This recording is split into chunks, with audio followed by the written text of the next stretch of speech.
My wife demanded an open marriage, expecting me to accept her sleeping with other men. I told her I'd compare her to other women instead. She wasn't ready for that. 47,000 of my money gone. She had no idea what I'd do next. My name is Ryan Parrish. I'm 43 years old, and I own 4 coffee shops in Portland, Oregon. It's not glamorous work, but it's honest. I built those shops from nothing, one espresso machine at a time. Early mornings, late nights, burned hands, and endless spreadsheets. But it gave my family a good life. A house in a decent neighborhood, college funds for the kids, vacations every summer. Nicole, my wife of 19 years, ran her own business too. She'd built a successful photography studio over the past 8 years, specializing in family portraits and weddings. At 42, she looked better than she had in her 20s. All those yoga classes and green smoothies paid off. I was proud of her success, even when it meant our schedules rarely aligned anymore. We have 2 kids. Savannah is 17, my beautiful, stubborn daughter who inherited her mother's sharp tongue and my work ethic. Then there's Henry, our 7-year-old surprise blessing, who still thinks I hung the moon. The age gap between them was never planned, but Henry brought joy back into our house when Savannah entered her moody teenage years. It was a Thursday night in late September when everything shattered. I'd just come home from the Highland Park location, my newest shop. Inventory issues had kept me there until almost 10. The house was quiet except for the hum of the dishwasher. Henry was asleep upstairs. Savannah's light was on, probably texting her friends or watching videos. Nicole sat at the kitchen table, still dressed in her work clothes, a glass of wine in front of her. Not her first, judging by the flush in her cheeks. "We need to talk," she said. Those 4 words. Every married man knows what they mean. Nothing good ever follows them. I grabbed a beer from the fridge and sat down across from her. "Okay, what's going on?" She took a breath, and I watched her carefully arrange her words. "I've been thinking about our marriage, Ryan. About us." My stomach tightened, and I feel trapped. She looked directly at me. No tears, no trembling. Just cold certainty. "I need freedom. I need to explore who I am outside of being your wife, outside of being a mother." "What does that mean exactly?" I kept my voice level, but my hands gripped the beer bottle hard enough to hurt. "I want us to open our marriage," Nicole said. "I want the freedom to see other people, to experience life without restrictions." The words hit me like a physical blow. I stared at her, this woman I'd loved since college, and felt something fundamental shift inside me. "You want to sleep with other men," I said flatly, "and you expect me to just accept that." "It's not about you," she insisted. "It's about me finding myself again." I laughed, a bitter sound that surprised us both. "Finding yourself? That's what you're calling it. Ryan, please try to understand." "No." I cut her off, my voice going cold. "Here's what I understand, Nicole. You want your freedom? Fine. But don't expect me to sit here like some pathetic doormat while you chase whatever fantasy you've cooked up." Her eyes narrowed. "What's that supposed to mean?" I leaned forward, meeting her gaze without flinching. "It means if you want the freedom to compare me to other men, then I'll take the freedom to compare you to other women. Let's see how you like that arrangement." The color drained from her face. "That's not the same thing, isn't it?" I stood up, the chair scraping against the floor. "You want to rewrite the rules of our marriage? Then we both play by the new rules." "You're being cruel," she whispered. "No, Nicole. I'm being honest. Maybe for the first time in a long time." I walked toward the stairs, then turned back. "Think carefully about what you're asking for. Because once you open this door, you can't close it again." I left her sitting there and climbed the stairs to check on Henry. My hands were shaking as I watched my son sleep, his small chest rising and falling peacefully. He had no idea his world was about to fall apart. Neither did I know how much worse things would get. I didn't sleep that night. Couldn't. I lay in bed staring at the ceiling, replaying Nicole's words over and over. When dawn finally broke, I went through the motions. Made coffee, got Henry ready for school, pretended everything was normal. Nicole avoided me. She left early for a client meeting, barely saying goodbye to Henry. Our son noticed nothing wrong. At 7, his biggest worry was whether I'd remember to pack the good cookies in his lunch. After dropping Henry at Riverside Elementary, I drove to my flagship shop on Morrison Street. The morning rush kept me busy for a while, but my mind kept drifting. Something Nicole had said bothered me. Not just the request itself, but how prepared she'd seemed. like she'd rehearsed it. People don't wake up one morning and decide to blow up their marriage. They think about it, plan it. I started paying attention. That evening, Nicole came home late again. She claimed a wedding consultation ran long, but there was something off about the way she said it. Too casual, too rehearsed. When she went to shower, she left her phone on the kitchen counter. I'm not proud of what I did next, but desperate times and all that. Her phone was unlocked. I opened her messages and felt my stomach drop. The name at the top of the list was Kyle Richardson, my best friend since college. The guy who'd been the best man at our wedding. The thread was long, going back months. I scrolled through, my hands shaking. Can't wait to see you Thursday. Last time was amazing. Thinking about you. This is getting harder to hide. Ryan suspects nothing. He's too busy with his shops. I sat down hard, the phone trembling in my grip. There were dozens of messages. Arrangements to meet. Intimate details that made me sick. And the most recent one, from yesterday. I need more money for rent this month. Can you help? Nicole had been paying him. My wife was paying my best friend for sex. The shower shut off upstairs. I quickly put the phone back, my mind racing. How long had this been going on? The messages went back at least 4 months, maybe longer if she deleted earlier ones. I thought about Kyle. We'd known each other for over 20 years. He'd been struggling financially since his divorce 2 years ago, working odd jobs, barely making ends meet. I'd helped him out a few times, loaned him money he never paid back. Now I knew why Nicole had been so generous with our charity toward Kyle. I heard her footsteps on the stairs. She walked into the kitchen in her robe, hair wet, completely oblivious. "Did you eat?" she asked, opening the refrigerator. I studied her face. The face I'd woken up next to for 19 years. How had I not seen this? "Not hungry," I said. She shrugged, pulling out leftovers. "Suit yourself. I have an early shoot tomorrow, so I'm going to bed soon." "Another wedding?" I asked, keeping my voice neutral. "Engagement photos. Young couple, very sweet." She smiled, warming up her food. "They remind me of us, actually, back when we were young and everything was simple." The audacity of it staggered me. She was standing there, lying to my face, comparing cheating with my best friend to our early days together. "Yeah," I said quietly. "Back when we meant our vows." She looked at me sharply. "What's that supposed to mean?" "Nothing. Just thinking about how things change." I stood up, grabbing my keys. "I'm going to check on the Highland Park location. Don't wait up." I didn't go to the shop. I drove to a parking lot overlooking the Willamette River and sat there for 2 hours, staring at the water, trying to figure out my next move. Nicole wasn't just asking for an open marriage. She was already having an affair. With Kyle. And she'd been paying him for it. Using our money I'd earned through 70-hour work weeks and burned hands and endless stress. The betrayal was so complete, so thorough, that I actually felt numb. But underneath the numbness, something else was building. Something cold and calculating. If Nicole wanted to play games, I'd play. But I'd play to win. I pulled out my phone and started taking screenshots of everything I could access from the cloud backup of her messages. Every text, every photo, every damning word. She wanted her freedom. She was going to get exactly what she deserved. Nothing more, nothing less. The next morning, I woke up with clarity I hadn't felt in months. Nicole's betrayal wasn't just painful anymore. It was tactical ammunition, and I intended to use every round. I started by calling my accountant, Richard Blake.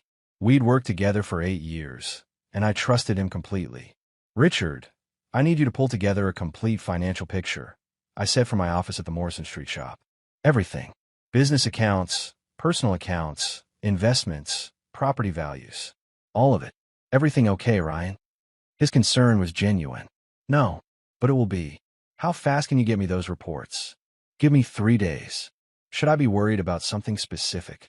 "Just be thorough, especially any transactions from our joint accounts over the past year. I want to see where every dollar went." After hanging up, I opened my laptop and created a new folder, password protected. Into it went screenshots of Nicole's messages with Kyle. I backed everything up to 3 separate cloud services. Evidence has a way of disappearing when people get desperate. My phone buzzed. Kyle's name appeared on the screen. "Hey man, want to grab a beer tonight?" His text read, "Been too long." The nerve of this guy. He was sleeping with my wife, taking her money, and still pretending to be my friend. I typed back, "Can't tonight. Rain check." "Sure thing." How's Nicole doing? Haven't seen you guys in a while. My jaw clenched. I wanted to drive to his apartment and put my fist through his face. But that wasn't the play. Not yet. She's good. Busy with work, I replied, then put the phone down before I said something stupid. That afternoon, I met with Patricia Langford, a divorce attorney whose name I'd gotten from a business associate. Her office was downtown, all dark wood and leather chairs. The kind of place that charged by the minute. Mr. Parrish, what brings you in today? She was probably 60, gray hair pulled back, sharp eyes that missed nothing. I need to understand my options, I said, sliding a folder across her desk. My wife asked for an open marriage. I discovered she's already having an affair with my best friend. She's been paying him for sex using our joint account. Patricia opened the folder, scanning the printed screenshots. Her expression didn't change, but I saw her eyebrow raise slightly. How long have you been married? 19 years. We have 2 kids, 17 and 7. Oregon is a no-fault divorce state, she said, setting down the papers. Adultery doesn't technically affect the divorce itself, but it absolutely matters for custody and asset division, especially if marital funds were used inappropriately. That's what I thought. You've documented everything. She gestured to the folder. Screenshots, dates, amounts. My accountant is pulling complete financial records. I'll have those in 3 days. She nodded approvingly. Smart. Don't let her know you're preparing. The element of surprise is crucial. Does she have any idea you've discovered the affair? No. She thinks I'm still considering her open marriage proposal. Good. Keep it that way. Patricia leaned forward. Here's what we're going to do. We'll file for divorce with full custody of both children. We'll document every inappropriate transaction, every lie, every instance of parental neglect, if we can prove it. Has your daughter noticed anything unusual about her mother's behavior?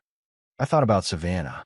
How she'd been distant lately, spending more time in her room, less willing to talk. Maybe. I'm not sure. Talk to her. Carefully. Don't lead her, but find out what she knows. If your wife has been indiscreet, your 17-year-old daughter might have seen something. That thought made me sick. The idea that Savannah might know her mother was cheating, might be carrying that burden alone. What about the house? The businesses? Your coffee shops are your separate property, correct? You owned them before marriage. Started the first 6 years into marriage. Built the rest after. That complicates things slightly, but we can argue they're primarily your effort and expertise. The house, assuming it's jointly owned, will likely need to be sold or bought out. But given her misuse of marital funds and the affair, we have leverage. I left her office 2 hours later with a retainer paid and a strategy in place. For the first time since Nicole's confession, I felt like I was doing something instead of just reacting. That evening, I came home to find Savannah in the kitchen, making herself a sandwich. Nicole was out again, naturally. Hey, sweetheart, I said, grabbing a beer from the fridge. Hey, Dad. She didn't look up. Everything okay? She shrugged. I guess. I sat down at the table, watching her. She'd grown up so fast. Sometimes I still saw the little girl who used to sit on my shoulders, but now she was taller, sharper, carrying weight I didn't fully understand. You know you can talk to me about anything, right? Savannah finally looked at me, and something flickered in her eyes. Fear. Guilt. I know, she said quietly. Even if it's hard. Even if you think it might hurt me. Her hand stilled on the sandwich. Dad, She stopped, tears suddenly welling up. I stood, moving to her side. What is it, honey? I can't, she whispered. I promised. My heart sank. Promised to, but I already knew the answer. Savannah started crying in earnest, her shoulders shaking. I pulled her into a hug, and she collapsed against me like she used to when she was little. It's okay, I said softly. Whatever it is, it's okay. It's not okay, she sobbed. Nothing's okay, and it's my fault. I guided her to the table, sitting down beside her. Tell me, whatever you promised, I need to know. She wiped her eyes, mascara smearing across her cheeks. For a long moment, she just stared at the table. Then, in a voice barely above a whisper, I've known about Mom and Kyle for 3 months. The confirmation hurt, even though I'd suspected. How did you find out? I came home early from school one day. You were at the Highland Park location. Henry was at a play date. I walked in and heard them upstairs. In your bedroom. She started crying again. I just left. Stayed at Emma's house until Mom texted asking where I was. My hands clenched into fists under the table. In our bedroom. In our home. What happened after that? I kept my voice level, not wanting to scare her into silence. Mom figured out I knew. She came in my room that night and told me it wasn't what I thought. She said you and her had an understanding, that your marriage was complicated, that I wouldn't understand adult relationships. Savannah's voice turned bitter. She said if I told you, I'd be destroying our family, that it would hurt Henry, that you'd fall apart. And you believed her? I didn't know what to believe. She looked at me, eyes red and desperate. She's my mom, and she kept saying it was about her being unhappy, about needing something you couldn't give her. She made it sound like it was somehow your fault. I took a breath, pushing down the rage. Not at Savannah. Never at her. Honey, listen to me. None of this is your fault. And none of it is your responsibility to carry. Your mother put you in an impossible position. I should have told you, she whispered. You were protecting Henry. You were trying to keep our family together. That's not wrong. I reached over, taking her hand. But you need to know something. Your mom and I don't have an understanding. She asked for an open marriage last Thursday. I said no. What she's doing with Kyle isn't about complicated adult relationships. It's called cheating. Savannah's eyes widened. She lied to me? Yes. About all of it. Probably. I squeezed her hand. Has Kyle been here other times? She nodded miserably. Twice that I know of. Always when you're working late. Mom makes sure Henry is asleep or at friends' houses. Has she been different lately? Spending more money. Acting secretive. Yeah. She bought new clothes. Goes out more. She's on her phone constantly. Savannah paused. Dad, what's going to happen? Honestly, I don't know yet. But I promise you this. I'm going to handle it. You don't have to carry this secret anymore. She looked at me with something like relief. Are you going to divorce her? Probably. Good. The word came out fierce. She doesn't deserve you.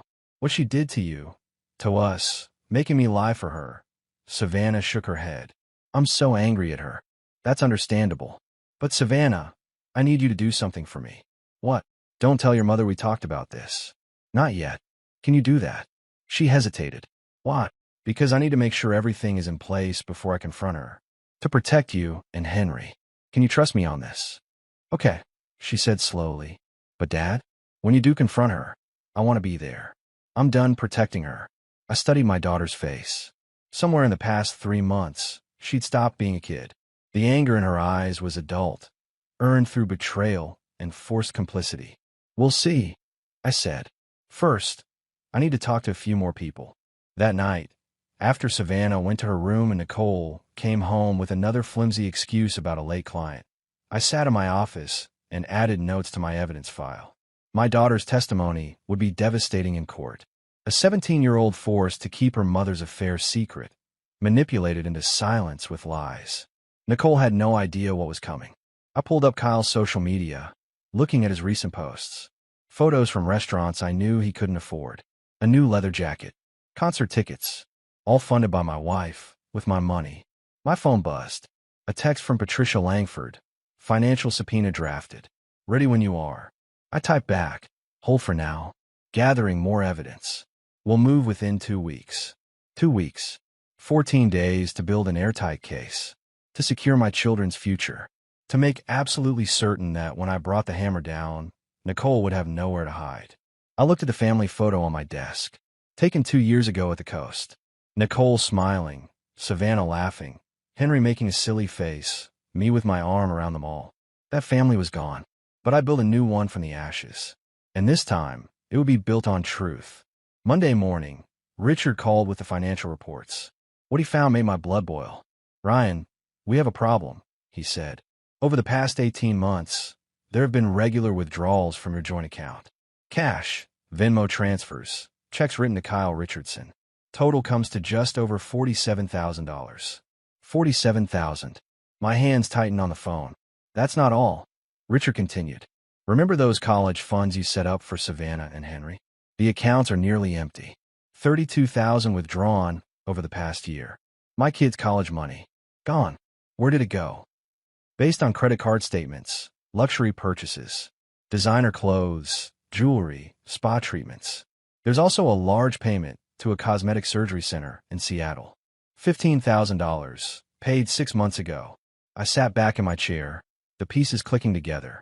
Nicole's sudden glow-up. Last year. The new wardrobe.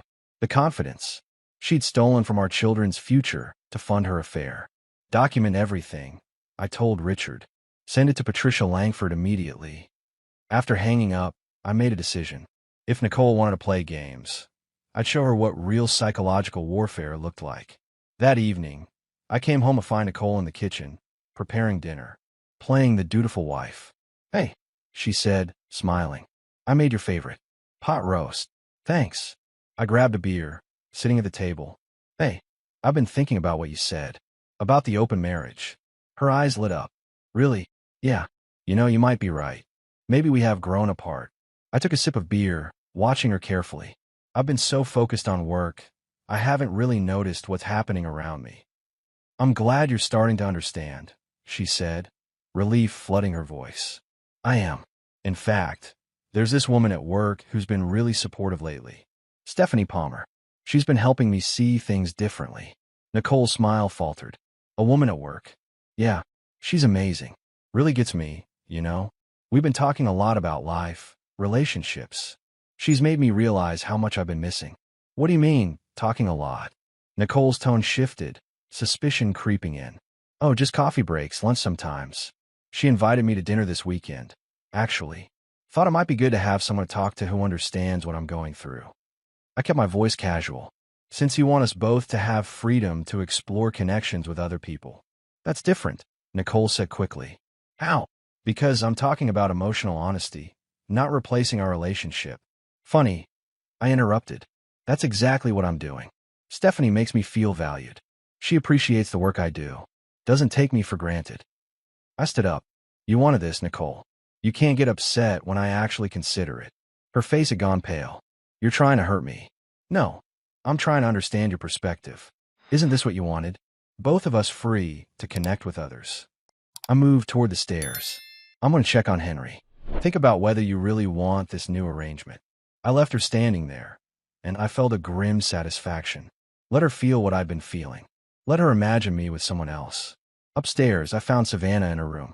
She looked up as I entered. "Was that Mom I heard yelling?" she asked. "Not yelling. Just realizing actions have consequences." I sat on her bed. "How are you holding up?" "Better, actually.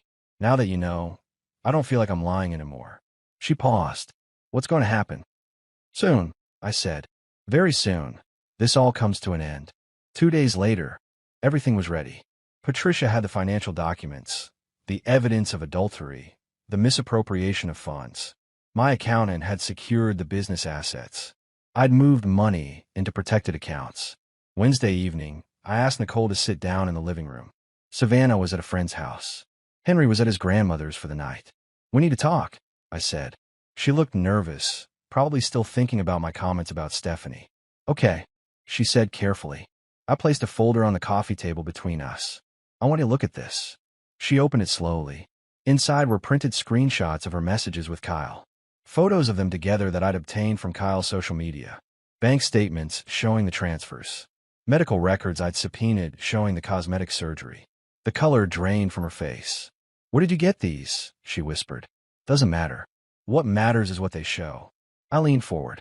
4 months of documented affair with Kyle Richardson. $47,000 in payments to him. $32,000 stolen from our children's college funds. $15,000 on plastic surgery to impress your boyfriend. "Ryan, I can explain." "No, you can't. There's no explanation that makes this okay." I pulled out another set of papers. "These are divorce papers. I'm filing tomorrow. I'm seeking full custody of both children based on financial fraud, adultery, and parental manipulation. You can't take my kids." Nicole's voice rose, panic setting in. "Your kids?" I laughed bitterly. "The ones whose college money you stole? The ones you ignored while screwing my best friend in our bedroom? The daughter you forced to keep your secrets?" She stood up, shaking. "Savannah told you. She didn't have a choice. You put a 17-year-old in an impossible position. You made her complicit in your betrayal. I never meant to hurt anyone. But you did. You hurt me. You hurt Savannah. And when Henry finds out, you'll hurt him too." I stood, facing her. "You wanted freedom, Nicole? Congratulations. You're about to get all the freedom you can handle. No husband, limited custody, and a destroyed reputation. Please, Ryan, We can fix this. I'll end things with Kyle. I'll pay back the money. It's too late. You made your choice when you climbed into bed with my best friend. When you stole from our children. When you looked me in the eye and lied. Over and over. Nicole collapsed onto the couch, sobbing. What about the house? The business? The coffee shops are mine. The house will be sold. You'll get your share, minus what you stole, minus legal fees. If you fight me on custody, I'll make sure every detail of this becomes public record. You're destroying everything, she cried. No, Nicole. You destroyed everything. I'm just making sure there's something left for the kids.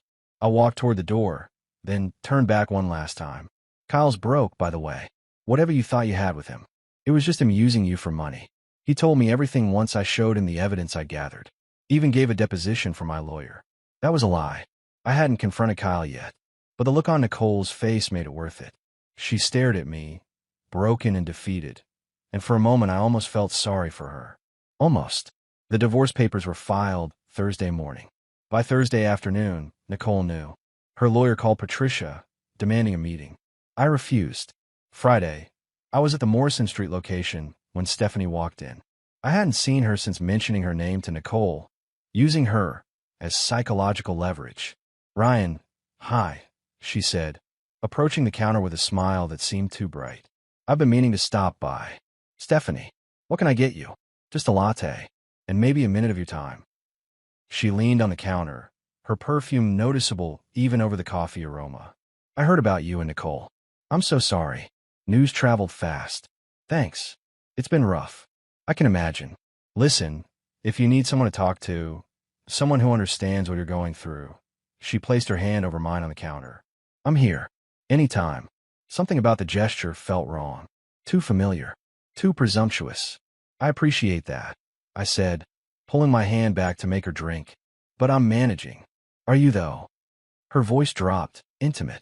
Because you seem really stressed. And you shouldn't have to go through this alone. I handed her the latte. Stephanie, I'm fine. Really. She took the cup but didn't leave. You know, I've always thought you were special, Ryan. The way you built this business. How dedicated you are.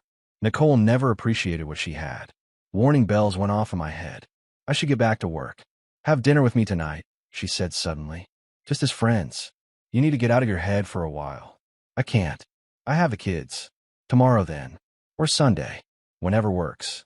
She smiled, but there was something predatory in it now. I really think we could be good for each other. After she left, I stood there feeling uneasy. I'd used Stephanie's name to make Nicole jealous, but I'd never actually been interested. Now it seemed Stephanie had gotten the wrong idea entirely. That evening, she texted, thinking about you. Hope you're doing okay. Then another. Let me know about dinner. I'm flexible. An hour later. Also, I make a mean lasagna if you'd rather something low-key at my place. I didn't respond to any of them. Saturday morning, she showed up at my house. I was in the garage, organizing storage boxes, when I heard her voice. Ryan, are you home? I walked out to find her standing in my driveway, holding a casserole dish. Stephanie, what are you doing here? I brought you dinner. Thought you could use a home-cooked meal. She moved toward the door like she planned to come inside. That's thoughtful, but you can't be here. I blocked her path. My kids are inside. So, I'd love to meet them. Her smile didn't waver. We're friends, aren't we? Stephanie, I appreciate the gesture, but this isn't appropriate. I'm going through a divorce. I'm not looking for anything right now. Her expression shifted, hurt flashing across her face. I'm just trying to help. I know, but I need space. From everyone. I took the casserole dish from her hands. Thank you for this, but please don't come by unannounced again. She stared at me for a long moment. Then something hardened in her eyes. Fine. I was just trying to be a good friend. But if you want to push everyone away, that's your choice. She left, tires squealing slightly as she pulled out of the driveway. Inside, Savannah stood by the window, watching. Who was that? Just someone from work. It's not important. Dad. She looked crazy. Like actually crazy. Savannah turned to me, concerned. What did you do? I sighed, sitting down at the kitchen table. I mentioned her name to your mother. To make a point about the open marriage thing. I think she took it the wrong way. You think? Savannah sat across from me. Dad. She just showed up at our house with food. That's stalker behavior. She wasn't wrong.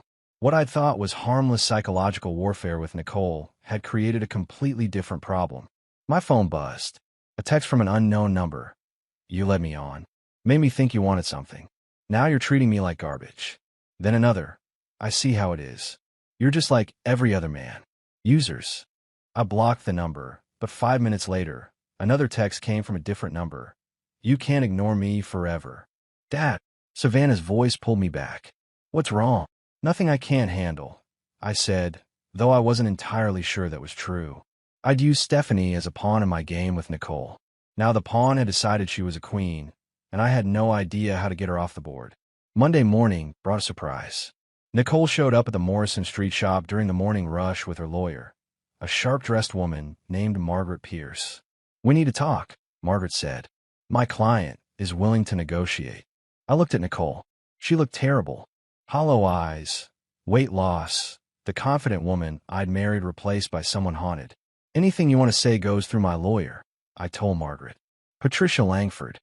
"Mr. Parrish, perhaps we could avoid making this uglier than it needs to be," Margaret pressed. "Too late for that." I turned back to the espresso machine. "You know where to send the paperwork." They left, and my manager, Tom, whistled low. "That was Cole, boss. She stole from our kids' college funds. Cole doesn't begin to cover what she deserves." That afternoon, Patricia called with news. "Nicole's lawyer wants to settle. She's offering to give you primary custody of both children in exchange for keeping the house and half the business assets." "No deal. She gets nothing from my business. Those shops are mine." Ryan, in Oregon, businesses built during marriage are considered marital property. Built with my sweat, my time, my investment. She contributed nothing except spending the profits. I was firm. "If she want to fight, we'll fight. But I'm not giving her half of what I built." "Understood. I'll convey your position. But be prepared. This is going to get expensive." She wasn't kidding. Over the next week, legal bills piled up. Depositions were scheduled. Financial audits intensified. Nicole's lawyer fought every point, trying to paint her as a devoted mother who'd made one mistake. Then Savannah's deposition happened. I wasn't allowed in the room, but Patricia told me afterward. "Your daughter destroyed their case." She detailed everything. The affair, being forced to keep secrets, her mother's emotional manipulation. She even mentioned the times Nicole brought Kyle to the house while you worked. How did Nicole react? Broke down crying. Her lawyer actually requested a recess. Patricia's expression was grim. But there's something else. Nicole's lawyer is now claiming you're turning your daughter against her mother. They're arguing parental alienation. That's ridiculous. Savannah's telling the truth. I know, but they're going to make it ugly. They have to. It's their only play. The hearing was set for 3 weeks out. In the meantime, I had temporary custody of both kids. Nicole got supervised visitation twice a week. The first visit was at a community center, a social worker present. Henry came home confused. "Why was that lady there watching us?" "It's just to make sure everyone's safe, buddy." Mom cried a lot. She said you're being mean to her. I knelt down to his level. "Your mom and I disagree about some grown-up things. But I'm not being mean. I'm protecting you and your sister." "From what?" "How do you explain to a 7-year-old that his mother stole his future and cheated on his father?" "You don't." "From things you don't need to worry about." Meanwhile, Stephanie's harassment continued. She'd been fired from her position after showing up drunk at the office, making a scene about me, using her. But that only made things worse. Now she had time to focus her attention entirely on me. She'd show up at random coffee shop locations, send emails to my business account, even tried to friend Henry's school on social media, which triggered a call from the principal. I filed a restraining order. At the hearing, Stephanie showed up in person, claiming I'd promised her a relationship and then abandoned her when my wife found out.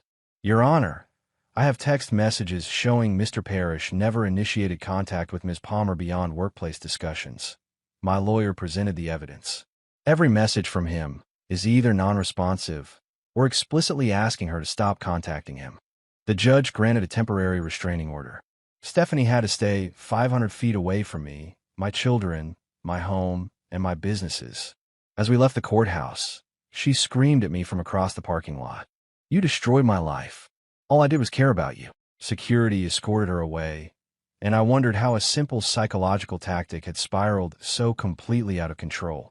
But that was nothing compared to what Nicole's lawyer had planned for the custody hearing.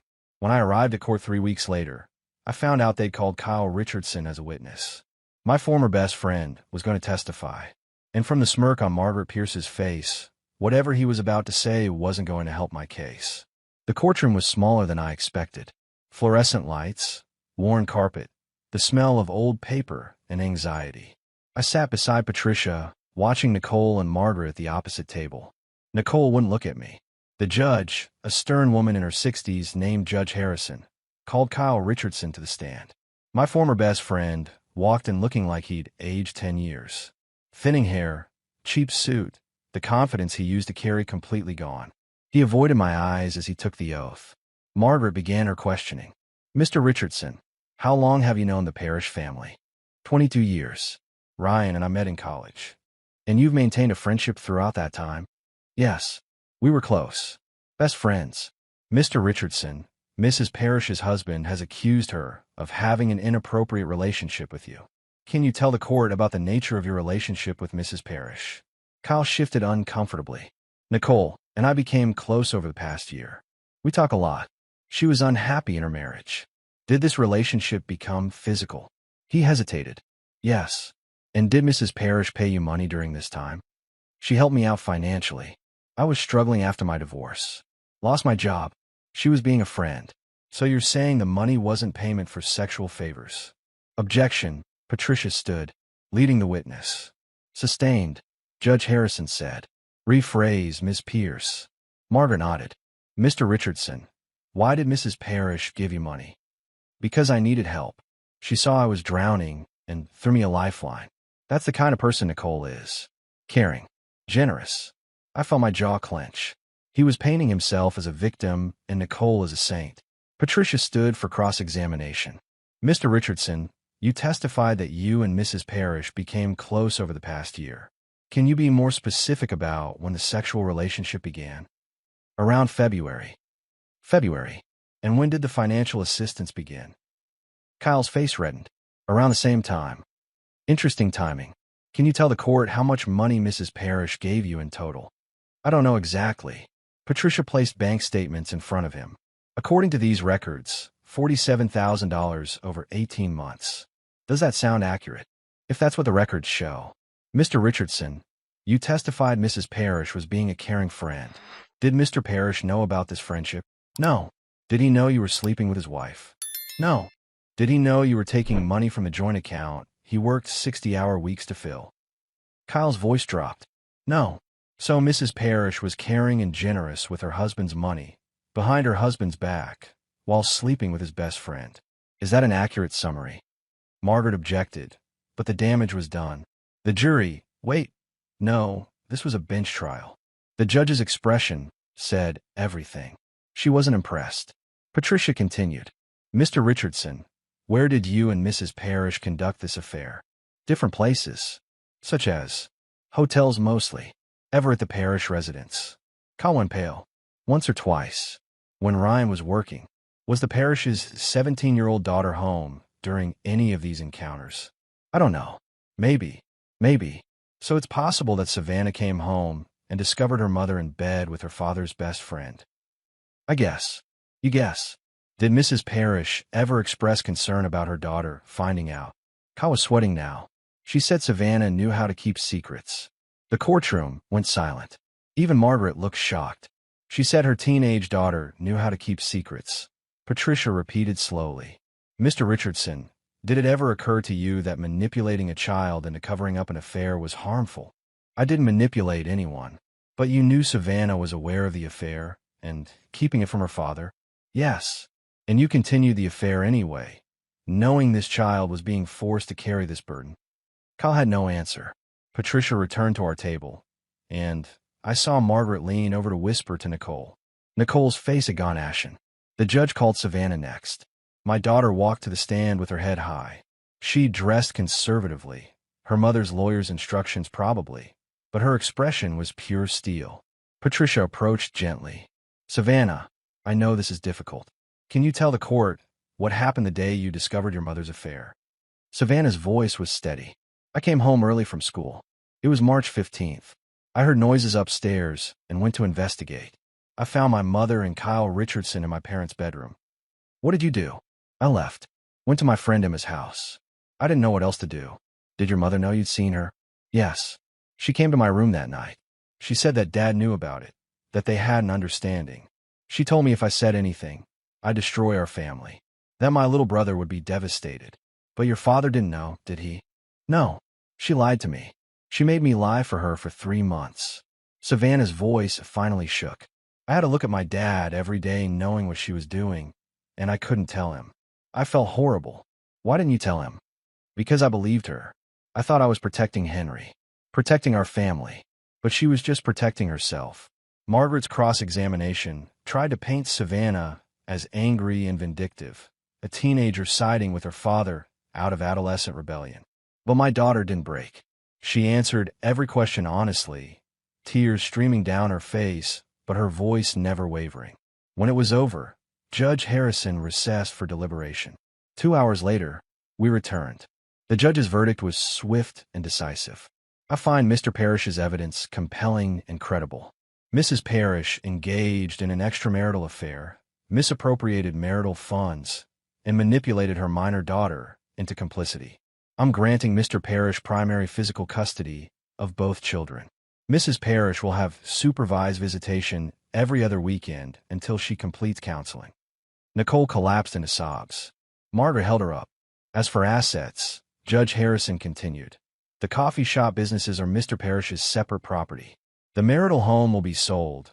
Proceeds split 60-40 in Mr. Parrish's favor to compensate for misappropriated funds. Mrs. Parrish will repay $32,000 to the children's college funds within 5 years. It was over. Outside the courthouse, Savannah hugged me tight. We won, Dad. You won, I told her. You were so brave in there. I just told the truth. Patricia shook my hand. Congratulations, Ryan. This was one of the cleaner victories I've seen. That evening, I took both kids out for dinner. Henry didn't fully understand what had happened, but he knew he got to stay with me, and that was enough for him. Will Mom be okay? He asked over pizza. Eventually. She'll figure things out. Will we see her? Yes, buddy. Every other weekend. She's still your mom. He nodded, satisfied, and went back to his pepperoni. Savannah was quieter. What about Kyle? What about him? Are you going to stay friends? I thought about the man who'd betrayed me, who'd slept with my wife for money, who'd looked me in the eye and lied for months. No, that friendship is over. Good, she said simply. 8 months later, life had found a new rhythm. The house sold for a good price. I bought a smaller place closer to the kids' schools, used the profits to expand the coffee shop business, opened a 5th location. Nicole completed her counseling and slowly rebuilt her relationship with the kids. She'd lost her photography studio, couldn't afford it after the divorce settlement, and moved into a small apartment. We were cordial at exchanges, nothing more. Kyle moved to California. I heard through mutual acquaintances he was working construction, still struggling. I felt nothing about that information. He'd made his choices. Stephanie's restraining order became permanent after she violated it twice. Last I heard, she was in therapy, dealing with attachment issues. I hope she got the help she needed. As for me, I met someone, a regular customer named Rachel who came in every Tuesday for a vanilla latte. She was a teacher, divorced, funny and kind. We took things slow. The kids liked her. No rush, no pressure, just the possibility of something good. One Saturday morning, I was working at the Morrison Street location when Savannah stopped by before heading to a friend's house. Dad, can I have $20? I pulled out my wallet, handing her the cash. She hugged me. Love you, Dad. Thanks for fighting for us. Always, sweetheart. She left, and I stood there behind the counter, the morning sun streaming through the windows, the espresso machine humming, customers chatting at tables. This was my life now. Simpler, honest, built on truth instead of lies. My kids were safe, my business was thriving, and I'd learned that sometimes the strongest thing a man can do is walk away from what's destroying him. I didn't need Nicole's approval anymore. Didn't need Kyle's friendship. Didn't need anyone who couldn't see my worth. I had everything that mattered, and I'd built it myself, one decision at a time.